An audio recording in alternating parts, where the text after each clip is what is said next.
Olá para você que assiste ao Portal UAI. Meu nome é Ana Mendonça, sou colunista de política do jornal Estado de Minas. Hoje a gente está recebendo aqui nos nossos estúdios Mário Heringer, deputado federal e também presidente do PDT. Tudo bem, deputado? Tudo bem, prazer estar aqui com vocês.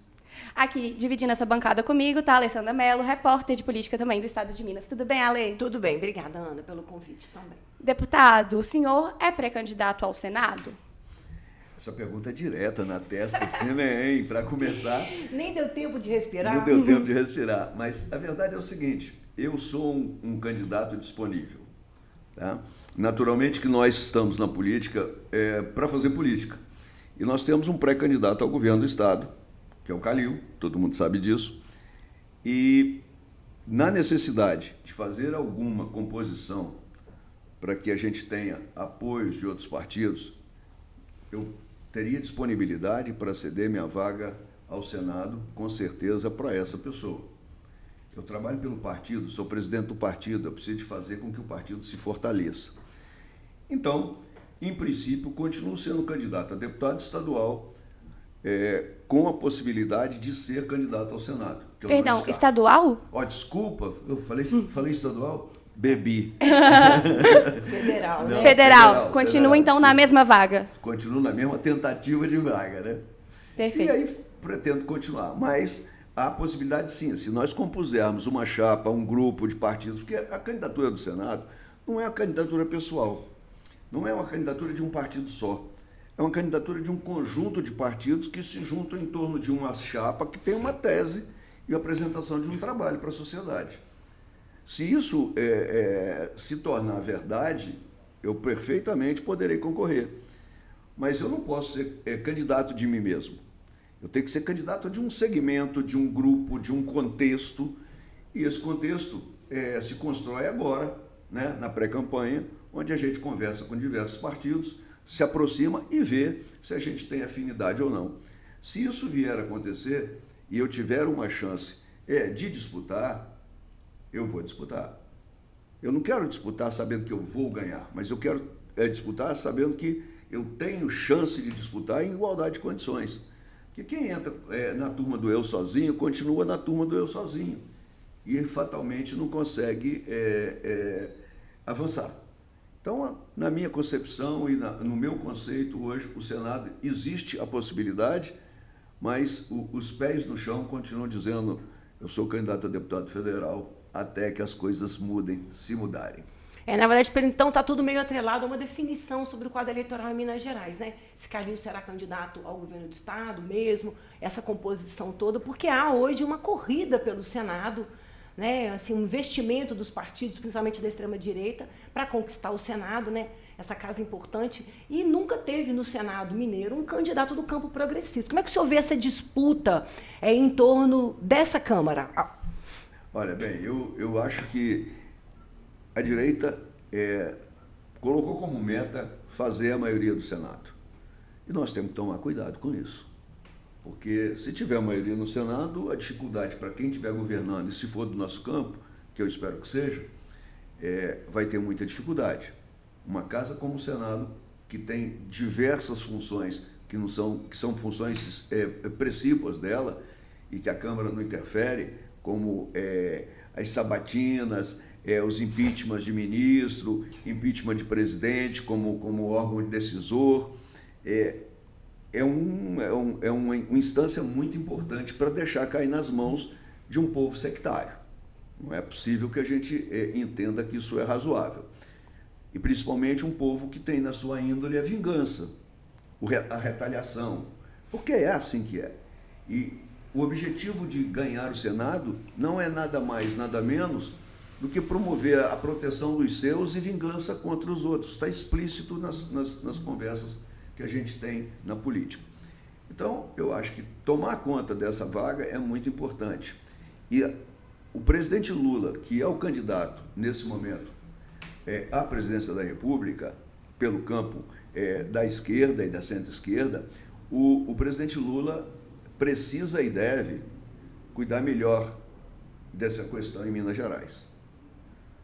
Porque Minas Gerais está se organizando, e muito bem organizado pela direita, e nós estamos perdendo tempo, e muito tempo, para estabelecer quem serão os nossos candidatos efetivamente. Colocar o time em campo, é depois disso, é depois do Carnaval, depois é depois de Semana Santa, isso não existe. Principalmente porque depois das redes sociais, as campanhas não ocorrem no tempo da lei. As campanhas ocorrem no tempo do eleitor, no tempo das pessoas. Isso já está acontecendo. O Nicolas, que é um candidato, já está em campanha há muito tempo. Aliás, ele não cessou a campanha dele nem durante o mandato. Deixou o mandato de lado e continuou fazendo campanha. É uma crítica que eu tenho que fazer, porque é verdade. E nós não definimos o nosso campo ainda. O PDT apresenta um candidato a governador, que é o Calil. Nesse momento, é o candidato mais bem avaliado do nosso campo, nas pesquisas.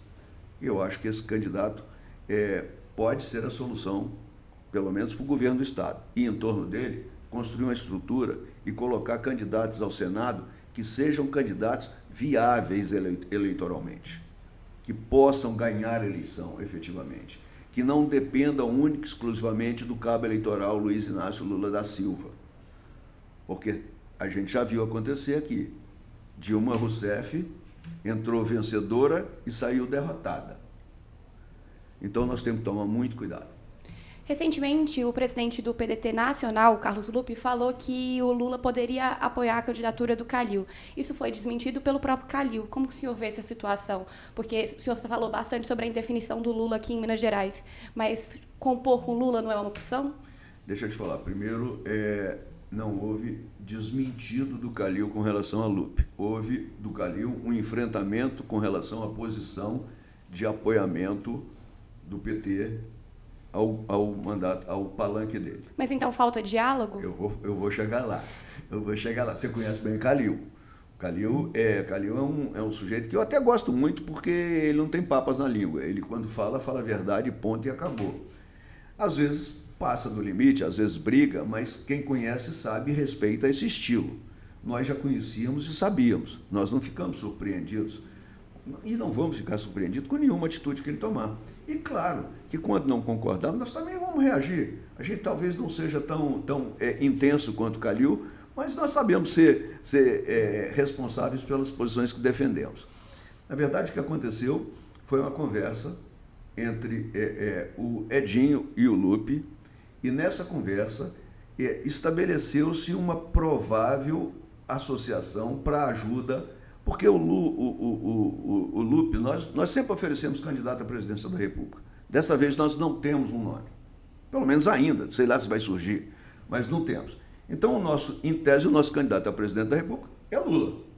Se o nosso candidato a presidente da República é Lula, e nós temos em alguns estados candidatos ao governo do estado, bem avaliados, em boas posições, e isso acontece no Rio Grande do Sul, isso acontece no Paraná, e isso acontece aqui em Minas Gerais, a possibilidade de ter um apoiamento do PT não faz mal a ninguém.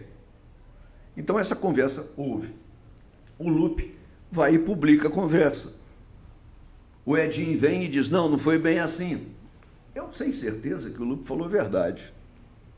O Edinho talvez tenha falado coisas sem falar com a sua base e teve que se proteger. Vocês sabem como é que funciona o PT.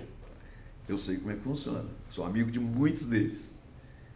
Edinho vem e desmente. Isso chega no Calil de férias, não está sabendo de nada. Isso chega no Calil sob a forma de aquele monte de bombardeio, de pergunta que todo jornalista tem que fazer, e o pega desprevenido, ele faz aquilo. O Calil já disse desde o princípio, eu sou candidato, eu vou sozinho se precisar, eu não quero ser constrangido por ninguém. Você já falou. Agora, o Calil está certíssimo quando ele diz que se for ter algum acordo, ele quer participar diretamente dessas conversas exatamente para definir se ele quer ou se ele não quer. Porque o Calil já foi candidato. Ele é o candidato, né? Ele é o candidato. Ele já foi candidato uma vez, ele é o candidato. Então, esse mal entendido, esse jeito, às vezes, tosco, é o jeito dele. Mas o senhor acha que tem uma mágoa do Calil quanto ao Lula? Por conta da eleição passada? Eu não digo que seja mágoa, mas tem um coré-coré qualquer, entendeu? Entre os dois, é de um para lá e de outro para cá. Existe uma dificuldade entre eles, mas não é intransponível, eu tenho certeza. Agora, o Calil deixa muito claro, e muita gente deixa claro, inclusive a prefeita de Contagem. A marca PT numa chapa é uma marca que traz para a chapa as vantagens, mas também traz desvantagens. O PT traz o estigma, o PT traz o antipetismo, construído no passado por aquele monte de denúncias de corrupção que nós tivemos na Lava Jato, nós tivemos no Petrolão, nós tivemos uma série de coisas que trouxeram no imaginário popular uma generalização por qualquer coisa que o PT toque. Então a gente tem que tomar cuidado, e o Calil tem um certo cuidado com isso. O processo é eleitoral, gente. Nós temos que estar inseridos no nosso tempo com o sentimento que as pessoas que estão. Não adianta eu querer impor ao eleitor uma coisa que ele não queira. Então, se nós sabemos que o eleitor tem uma dificuldade X, nós não podemos imputar ele e tentar fazer com que ele mude de posição. Então, esse é um jogo que a gente tem que buscar. Deputado, seria então a possibilidade de, caso o Pacheco não venha a ser candidato, o PDT contar com o apoio do PT, ou formalmente ou informalmente. Como é que estão essas conversas sobre Pacheco e o que o senhor sabe de bastidor aí da Câmara dos Deputados, das conversas sobre Pacheco vai ser candidato? Porque todos os outros nomes colocados do campo progressista estão meio de stand-by esperando essa definição para saber qual rumo vai tomar. Qual a avaliação do senhor, tanto tempo na política e experiente que é? Bem, obrigado pelo experiente tempo, é verdade, estou bastante tempo. Mas, na verdade, é o seguinte, o Pacheco, desde lá atrás, foi construído como esperança de ser um candidato ao governo do Estado. Entretanto, num determinado momento, o Pacheco disse que ia decidir, e, na verdade, colocou todos nós que que somos parceiro dele, que queríamos que ele fosse o candidato, deixou a gente em banho-maria. O tempo vai passando e as urgências vão chegando. Nós do PDT resolvemos, para não ficar fora do processo, porque nós sempre tivemos mania, mesmo no nível nacional, de oferecer alternativa, mesmo que a gente perca, porque acho que a decisão, numa eleição de 2 turnos, na primeira você faz com quem que você quer, na segunda você faz com quem que você menos desgosta. O que é possível. O que é possível. Então, nesse contexto, o Pacheco nos deixou muito tempo em espera. Nós nos colocamos politicamente porque é assim que tem que ser na política, que nós entendemos a política. E até hoje o Pacheco não decidiu. O Pacheco passou por uma situação de certo constrangimento, porque o nome dele era um nome indicado, um nome querido pelo Senado todo, por nós de Minas, para indicação do Supremo. E ele foi preterido. Simplesmente ser preterido não é problema, mas a maneira com que o Pacheco foi preterido, eu acho que machucou. Foi na questão de dizer assim, não tem confiança nele. Um homem que fez o que fez por esse Estado, por esse país, principalmente na defesa da democracia, que sustentou o governo do Lula num momento de grande dificuldade.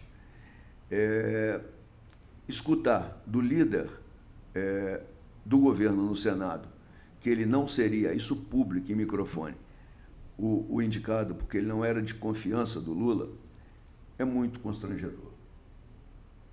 Eu acho que o Pacheco tem toda a razão, ou de não definir, ou de nem ser candidato, por causa disso. Até porque eu acho que se eu sirvo para ser seu cabo eleitoral, por que eu não sirvo para ser seu ministro? Pacheco tem uma estatura política de chefe de Estado. Pacheco tem uma estatura política para ser candidato a presidente da República. Pacheco tem estatura política para representar Minas Gerais numa disputa à presidência da República com posição nacional forte, com respeito de muita gente. Então, eu acho que, nesse momento, ele tem que vencer todas essas dificuldades. Tem que passar pela cabeça dele se vale a pena agora entrar num processo ou não, e se vale a pena agora disputar uma eleição dessa. Quem sou eu para falar o que ele vai fazer? Mas eu, sinceramente, tenho minhas dúvidas quanto a ele vice-candidato. O vice-governador de Minas Gerais, o Matheus Simões, ele vem falando sobre uma unificação da direita. Caso o Rodrigo Pacheco seja candidato, poderá existir uma unificação da esquerda? Olha, bem, isso nós trabalhando em hipótese, nós não estamos trabalhando no mundo real, porque não tem isso ainda. Do centro, né? Nós não temos isso ainda. Quando o Calil veio para o PDT, nós conversamos e o próprio Calil disse, eu tenho muito boa relação com o Pacheco, eu converso com o Pacheco. Então, se conversa, eu acho que há a possibilidade de tudo acontecer. Foram palavras do Calil. Até estou adiantando que foram palavras dele, para depois não dizer que eu disse que ele vai ter que fechar, porque não é assim. Sim. E aí daqui a pouco o Calil está me xingando. Twitter. Aí daqui a pouco ele vai pro Twitter. Mas ele disse isso. Então eu entendo que possa ser razoável uma conversa entre eles. Agora, o Pacheco, apesar de essa indefinição, ele está articulando a mudança de partido, está tirando nessa articulação alguns partidos de centro que já estavam fechados com o vice-governador Matheus Simões, União Brasil, parece que, né, vai trocar o comando. O senhor disse, já trocou o comando. Já trocou o comando. O senhor disse que ele foi magoado pelo... Mas acho que também ele foi um pouco magoado pelo PSD aqui, na maneira como ele foi praticamente expulso do partido, né? Não, o que fizeram com ele aqui no PSD é inominável.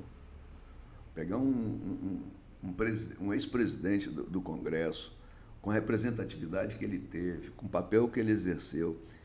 E o Kassab é um troglodita e um voraz comedor de candidato. Mas isso o senhor fala na questão do Rodrigo Pacheco. Isso. Mas do Calil, essa definição, como o PSD tratou o Calil na época da eleição municipal, o senhor viu, ele chegou a ser até escanteado dentro do partido, chegou a falar que seria presidente do Republicanos e depois apareceu no PDT. Não, na verdade, eu estava entendendo que a pergunta era com relação a Pacheco. Não, ao Calil. Não, a pergunta que eu fiz foi em relação ao Pacheco. Desculpa, então foi eu que entendi equivocado. Mas nessa questão do Calil... Eu vou te responder do Pacheco. Ok. Tá, por favor, termina. E aí responda do Calil. Então, eu acho que o Pacheco foi tratado de uma maneira muito desconfortável. Porque você pegar um cara com essa dimensão, com essa possibilidade, inclusive com a possibilidade de ser candidato ao governo do Estado, você tirá-lo para pegar alguém que já está no poder, isso é típico do Kassab. Porque ele já pega uma estrutura montada. O Kassab é um caçador de estruturas alheias. O Kassab já conseguiu colocar no partido dele, isso ele faz muito bem, tá? Já conseguiu colocar no partido dele vários governadores. Pernambuco, Rio Grande do Sul, acho que Rondônia agora, se eu não me engano, Roraima. Goiás. De Goiás. Então, ele faz isso. É porque ele já pega uma estrutura montada, uma estrutura para uma campanha, é muito razoável que fique sempre na vantagem. Então, ele é articulando e não tendo lado, que o Kassab também, ele já disse que o partido dele não é de direita nem de esquerda e muito menos de centro. Então, quer dizer, o partido dele é quem quiser entrar, entra do jeito que quiser. Então, isso, quem trabalha assim, trabalha com quantidade, não trabalha com qualidade. E ele abriu mão da qualidade do Pacheco para ficar com o vice-governador, que já tem um espaço político garantido e uma cadeira para ele sentar, né, e fazer uma campanha. Isso é o que eu acho que ele fez. Com relação ao Calil no passado, a gente vê que o PSD é isso. É só reforça. Fizeram com o Calil, agora fizeram com o Pacheco. A mesma coisa. As pessoas são descartáveis para o interesse maior da direção nacional, nesse momento, do PSD. E o senhor acha que nessa articulação que o Pacheco está fazendo para trazer a União Brasil, para assumir o comando do União Brasil em Minas Gerais, o comando do partido aqui no Estado e essa articulação nacional, futuramente pode o Calil, candidato a governador, ter o apoio do União Brasil e do PP? Eu acho que esses partidos não terão seus próprios candidatos nacionalmente.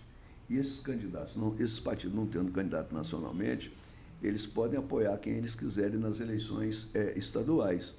Há possibilidade, sim. Há uma dificuldade com o PP. Por conta do secretário Marcelo Aro. Exatamente. Há uma dificuldade com o PP. Com a União Brasil, pode ocorrer, porque o Davi é a União Brasil, o Davi e o Pacheco são carne e unha, né?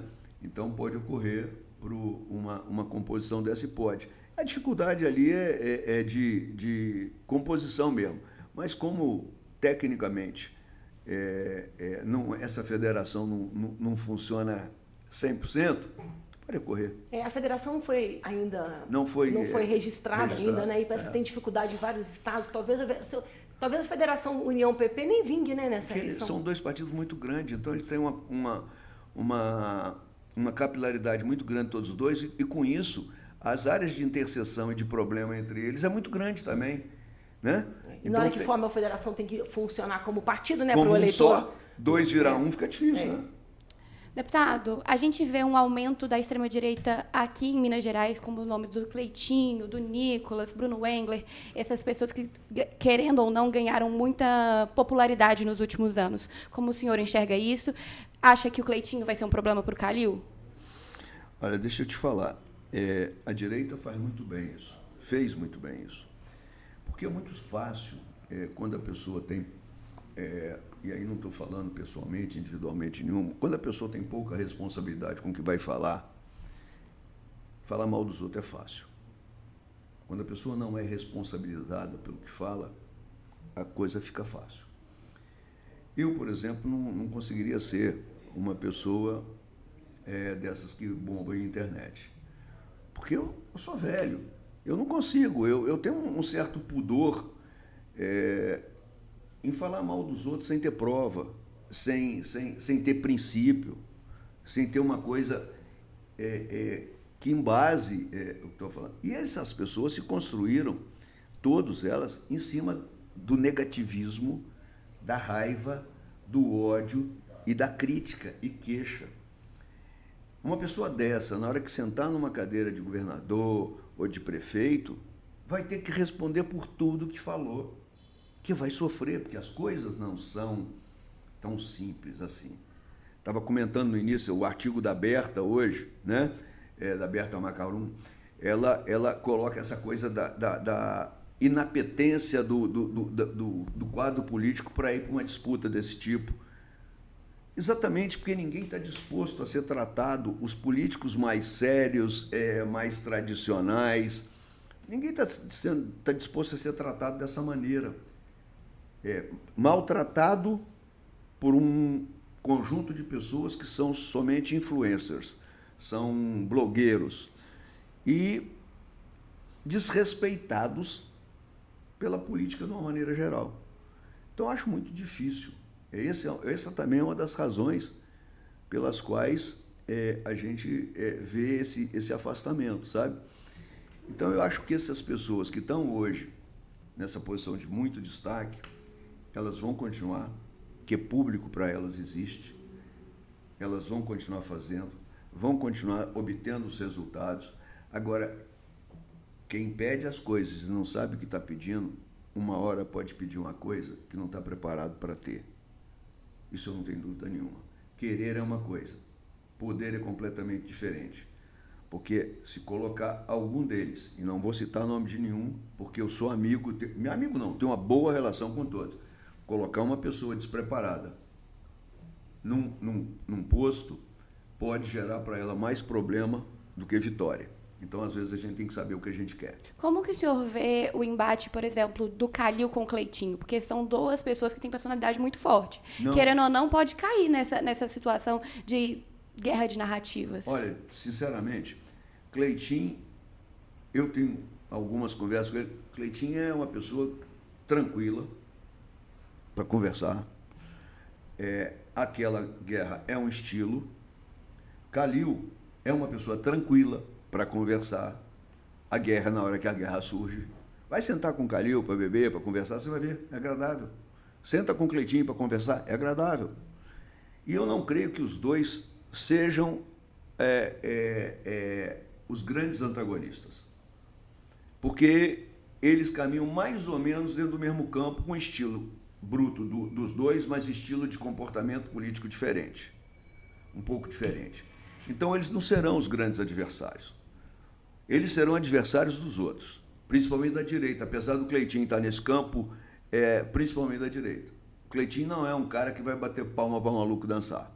Então, pelo que eu entendi, o grande nome da direita, então, seria, na verdade, Matheus Simões? O representante da direita é quem vier. O Matheus Simões, hoje estão dizendo, inclusive, que talvez seja o Marcelo Aro que o substituiria, não sei se essa conversa é verdadeira. O Matheus Simões esteve aqui com a gente no EM Entrevista e negou essa opção. Ele essa acredita essa é a que... função exatamente. Ele acredita. Se ele confirmasse, já estava desistindo da candidatura claro. ao vivo, né? Mas esse boato está forte mesmo, né? Tem o senhor tem boato. ouvido ele lá em Brasília? Eu ouvi de muita gente, né? É? Mas assim, todo mundo faz fofoca e ninguém garante nada. E eu não estou aqui para fazer fofoca, mas contar para vocês que a fofoca existe. Existe, né? Mas também teria esse problema com o PP, né, deputado? O Marcelo Aro é um corpo importante do PP, né? Tem uma representatividade, ocupa uma posição importante no governo, todo mundo sabe disso, tem muita força. E é difícil o PP e a União Brasil se entender dentro dessa... O senhor tem uma boa relação com o Marcelo Aro? Eu estou há 24 anos na política, não construí inimizade com ninguém. Eu relaciono com a ponta direita, a ponta esquerda.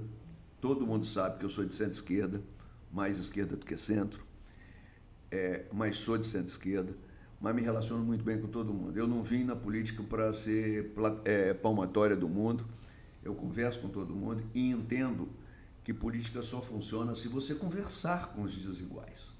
Se você não conversar com os desiguais, você não avança. Política não foi feita para vencer o tempo todo.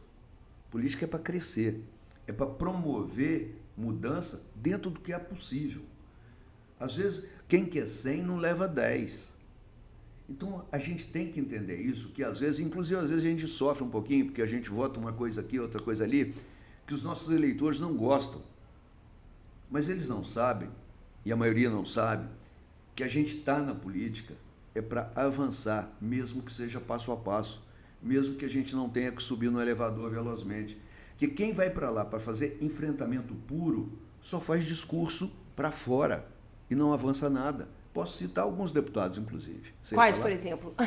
Por exemplo, aquele deputado do PSOL que saiu, brigou com o Bolsonaro lá atrás, ele não está mais, é o João Willis.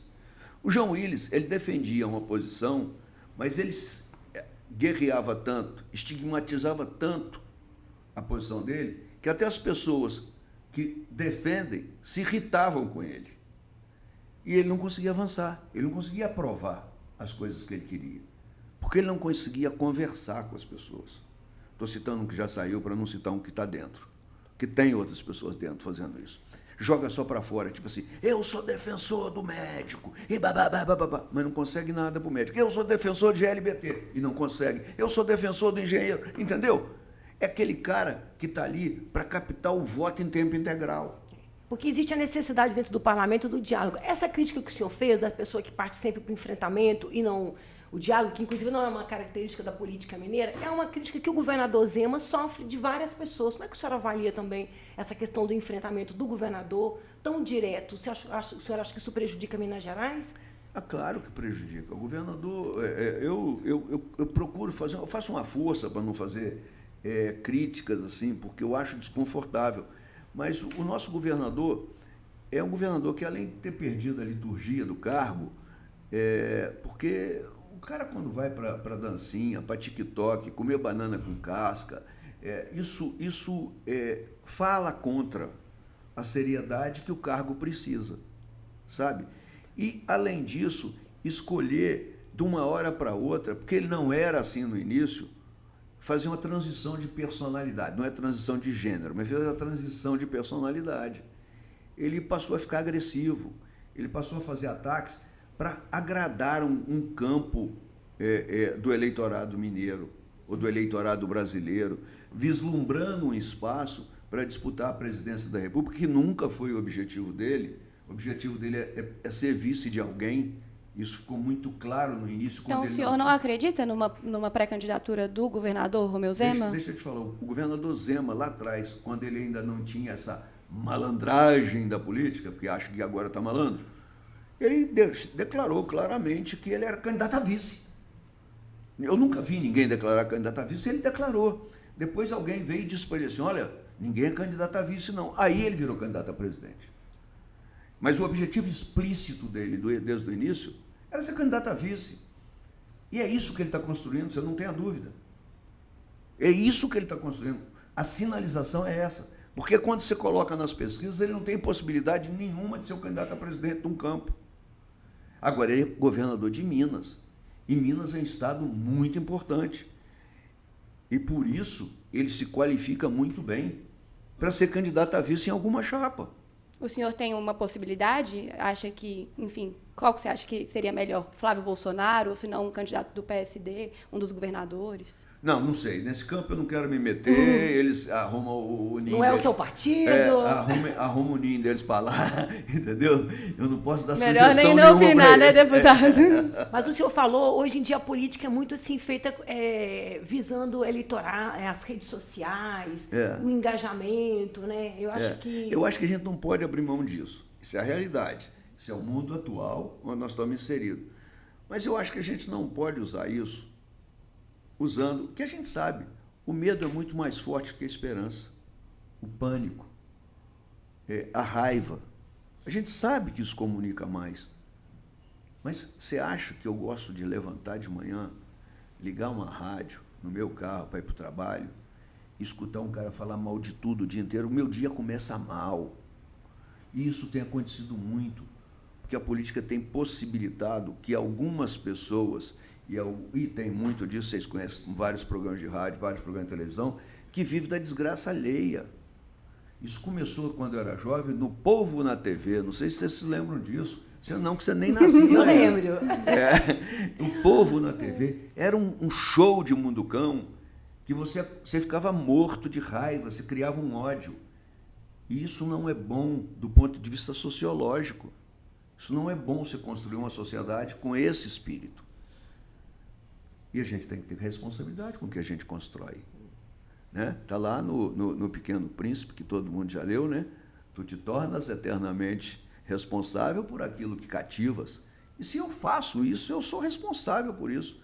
As consequências são o comprometimento do que você fez. Você é responsável pelas consequências, porque você fez. E tudo que você faz tem consequência. A polarização sempre existiu, mas agora na Câmara eu acho que ela é bem mais forte. Te incomoda essas brigas em plenário? O plenário acabou, né? Hoje não se discute mais política em plenário. Só briga. É só briga. É só... E gravação de vídeo. É sua mãe que é, ou a mãe do outro. Fica aquele negócio, aquela brigaiada, né? E aquele troço que fica todo mundo igual o passarinho olhando para o céu.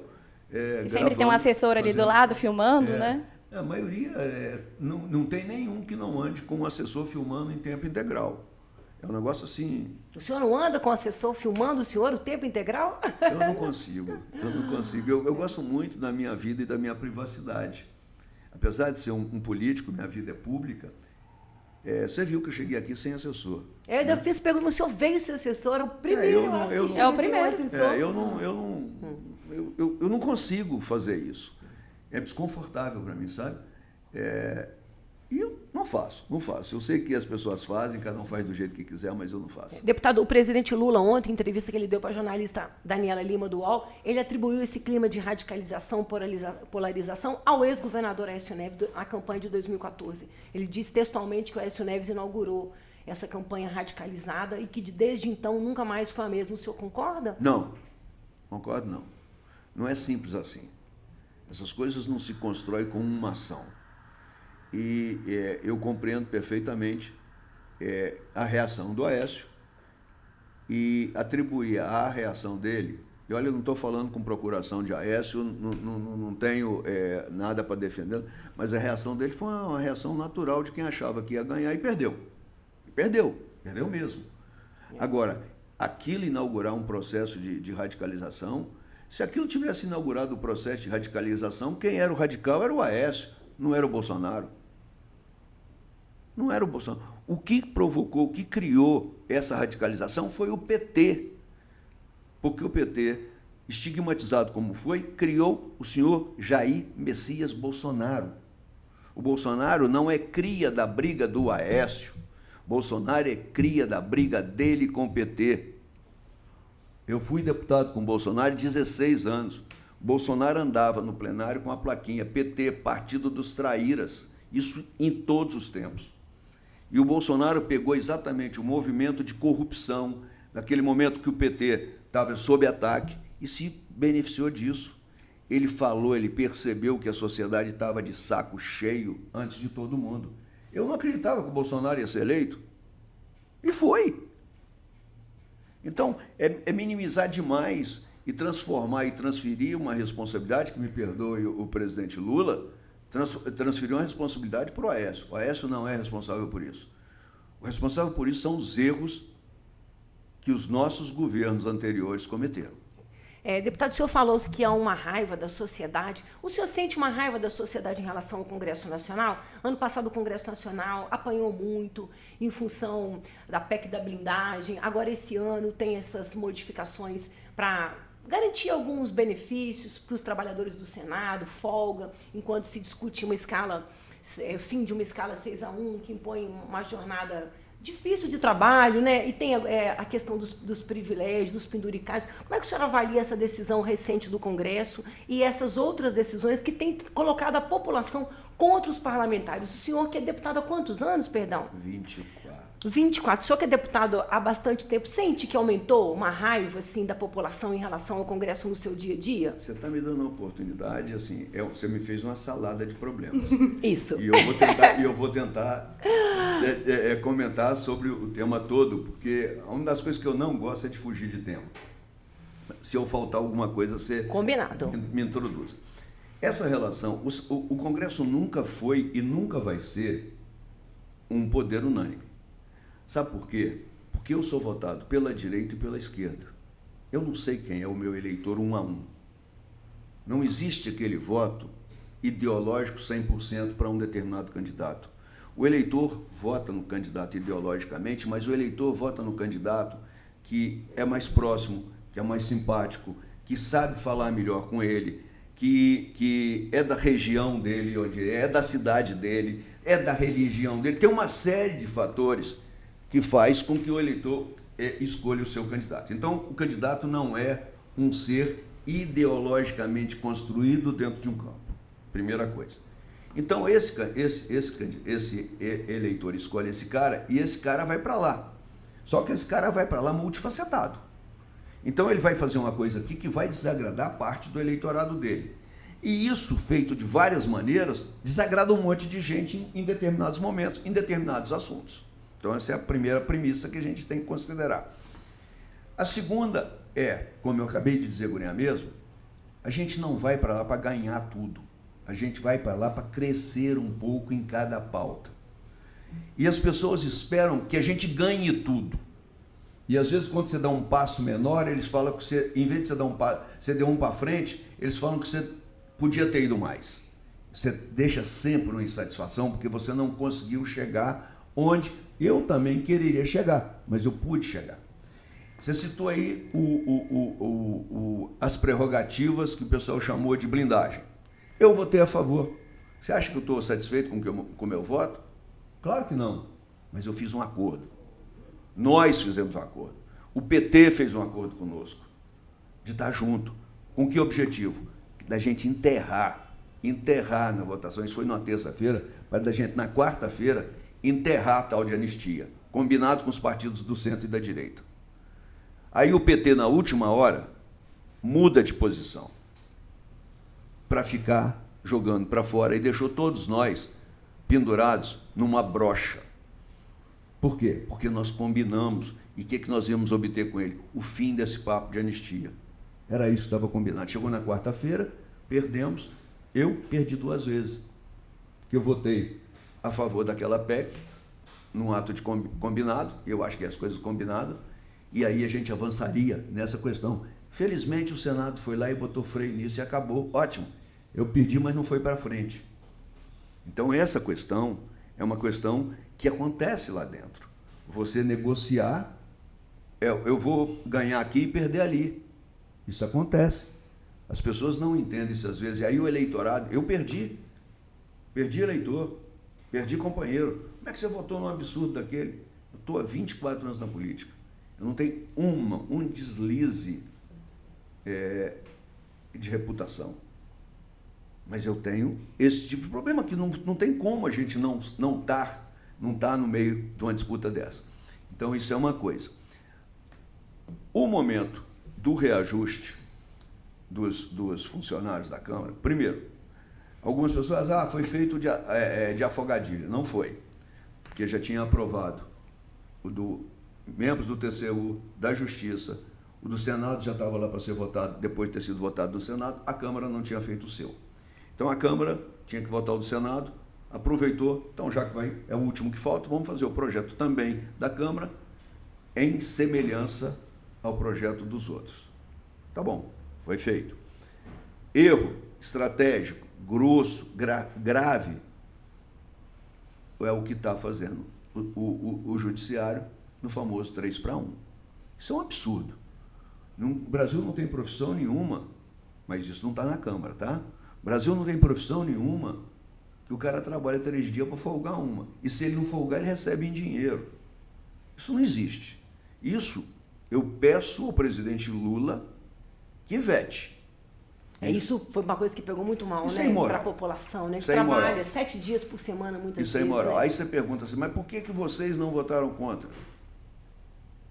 Porque não houve votação. Foi votação simbólica.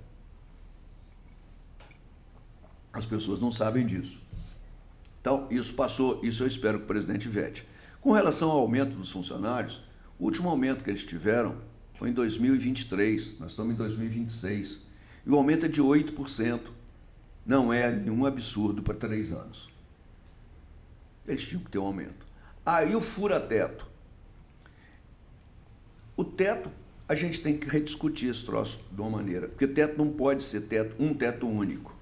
Na minha concepção, tem que ter alguns tetos para algumas categorias e algumas posições. Por exemplo, a Câmara tem mais de 3 mil funcionários. Os fura-teto que foi permitido são 72 pessoas só. Então não é para todo mundo, para 72. E quem são esses 72?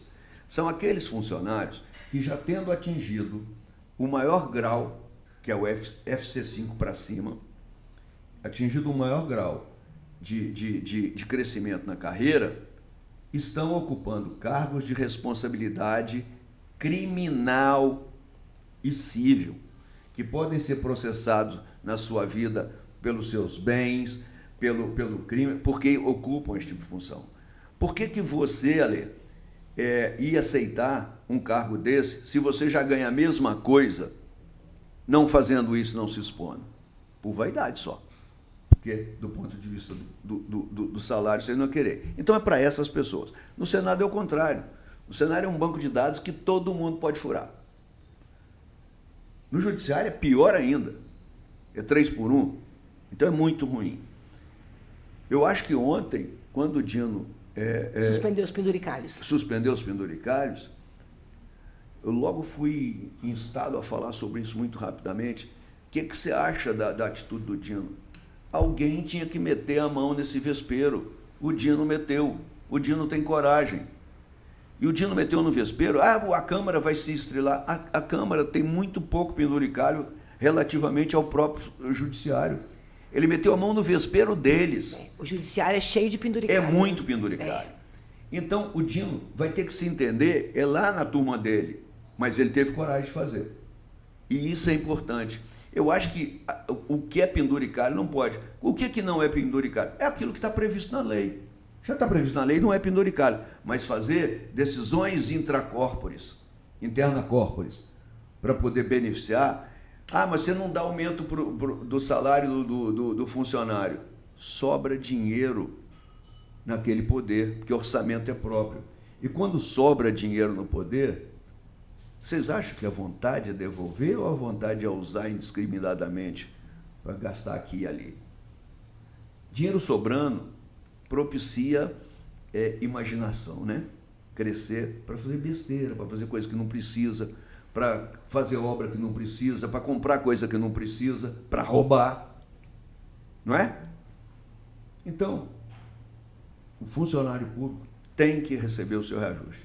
E que fique claro, eu dei uma entrevista ontem na TV Band, na Band News.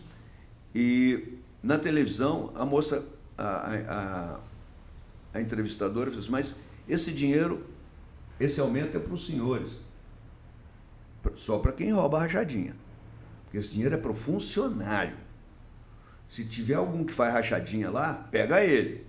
Mas isso aí é crime. Entendeu?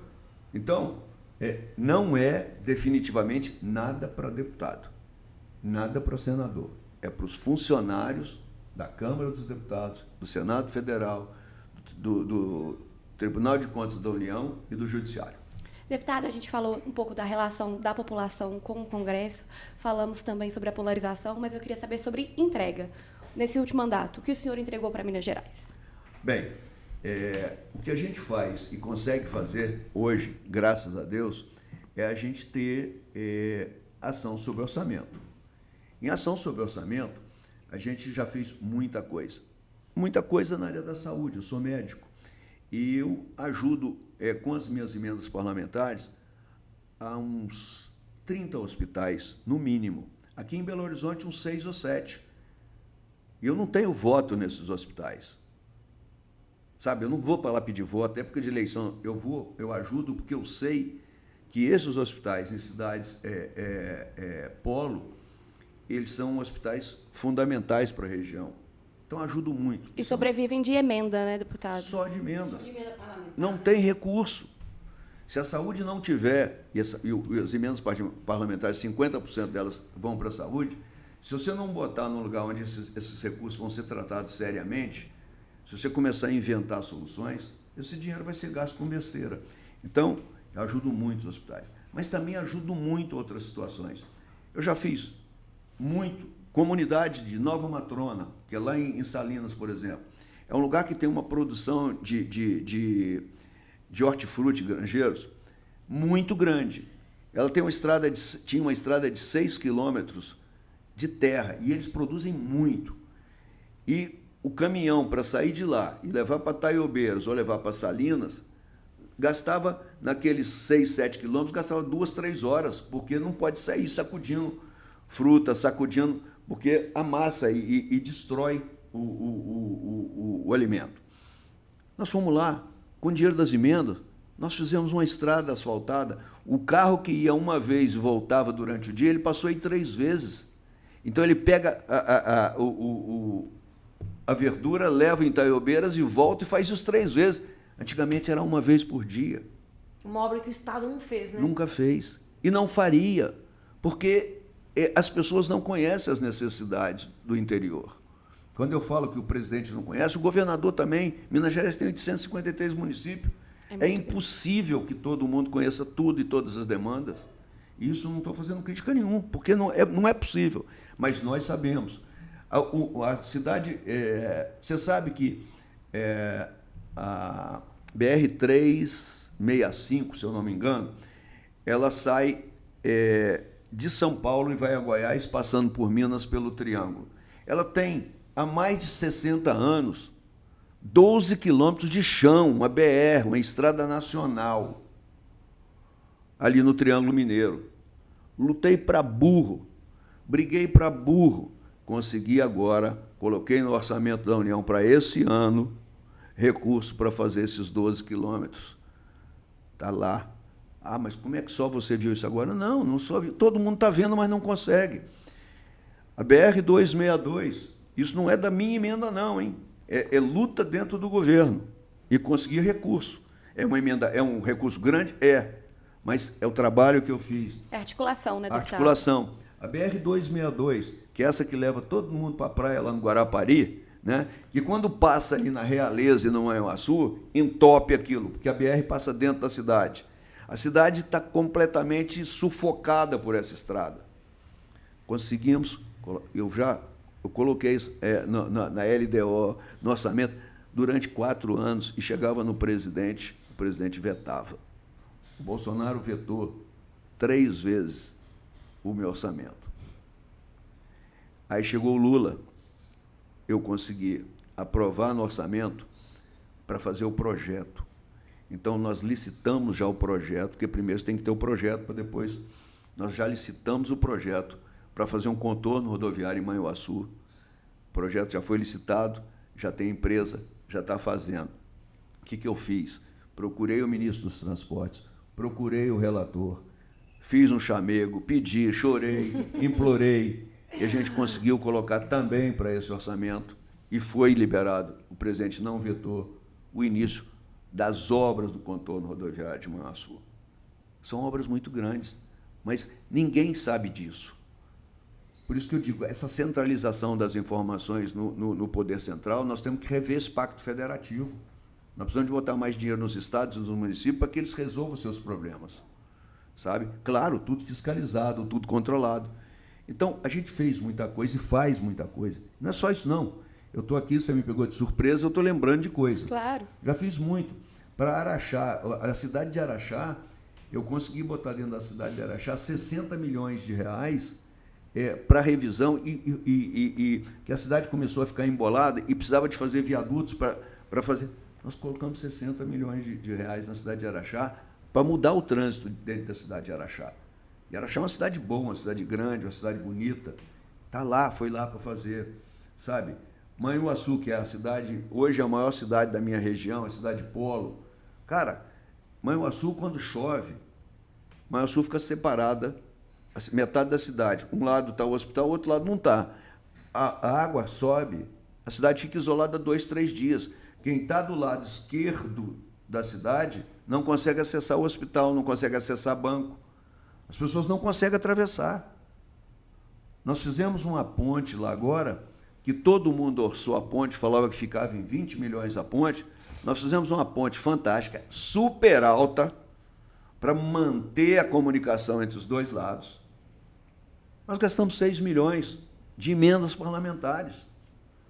Fomos lá e fizemos. Manhuaçu tem essa... Então, a gente faz muita coisa.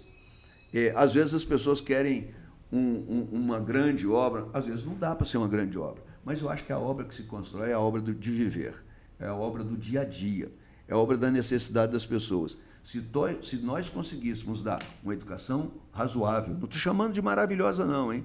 Uma saúde razoável, uma segurança razoável, uma habitação razoável para as pessoas que estão nos pequenos e médios municípios, nós faríamos um Estado muito melhor. Se nós, no nosso Estado, tivéssemos coragem de iniciar um processo de liderança na sustentabilidade verde, nós teríamos uma condição de ensinar para o mundo isso e para o Brasil. Nós temos muita coisa para fazer que não gasta muito dinheiro, gasta liderança, gasta convencimento. O sujeito que sentar para ser governador, ele vai ter dificuldade porque esse Estado está quebrado. Mas o que vai mudar essa relação, primeiro é a relação com o governo federal, porque hoje o federalismo ainda exige isso. Nós precisamos de dinheiro. Mas, segundo, é uma conversa franca, aberta com a sociedade. É trazer a sociedade mineira para dentro do processo de mudança. Por que nós não estabelecemos nos nossos centros tecnológicos a gente fazer grande treinamento e trazer as cabeças dos nossos jovens para fazer engenharia reversa? Isso é fundamental, o mundo todo fez isso. A China só é a China porque a China fez isso. A China copiou a tecnologia de todo mundo até o momento que ela desenvolveu a dela. O Japão fez isso no passado, a Coreia do Sul fez isso, com o beneplácito dos Estados Unidos, mas nós não podemos fazer, por quê? Porque nós não temos zoinho puxadinho. Então nós temos espaço para fazer, nós devemos fazer. E o cara que sentar naquela cadeira de governador, eu espero que ele sente com esse espírito, com o espírito de mudar efetivamente o destino de Minas e ser exemplo para o Brasil. Porque eu acho que o presidente da República, que sentar lá também na presidência da República, tem que ter esse mesmo sentimento. Então, eu acho que nós temos a oportunidade de toda eleição. E toda eleição o povo faz a escolha. O meu trabalho é tentar fazer com que eles entendam que existe coisa melhor do que eles estão recebendo. Que muitos deles votam pelo medo de perder o que têm. E não tem perspectiva, e não vê na perspectiva o que podem ganhar. Deputado, queria agradecer a sua presença aqui no EM Entrevista. Nosso tempo está acabando. Muito Ah, obrigada que por pena, ter vindo aqui, eu quero viu? mais, eu quero mais. Bate-papo tá bom, mas está acabando o tempo. Obrigada, viu, deputado? Foi um prazer, gente. Deputado, Desculpa, eu obrigada. falei pra caramba. Nada, foi muito bom nossa conversa. Mas eu sou falador mesmo, tá? Nós também. Nós também somos jornalistas. Aí combina, né? Político e jornalista, fala bastante. É isso aí. Obrigada, viu, deputado? Obrigado, Ale, obrigado. muito obrigada. Obrigado. Para assistir esse e outros destaques, em em.com.br. Tchau, gente.